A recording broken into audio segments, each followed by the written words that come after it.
So the Galaxy Z Trifold comes with a free case in the box, and today I'm going to show you how to put the case on this phone. Now, first thing you want to do is fold the phone. So again, as usual, from the left hand side and then finish with the right hand side, and then now you're ready to put the case on.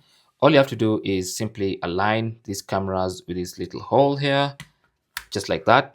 Okay, and you can see it's aligned properly. And once you notice it's aligned, you can now start pushing the corners. Okay, starting with this corner right here. So just start with the corner closest to the hinge, make sure that's sitting properly, and then now you can fix this corner.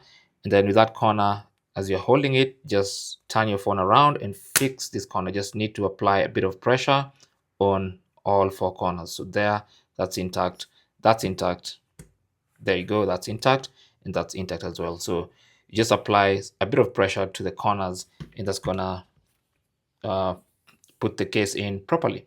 Now the case should remain with this side still just free and flapping, so that when you open up the phone, it just stays covering the hinge like that. Okay, so that's how it's supposed to move as you open and close, just like that.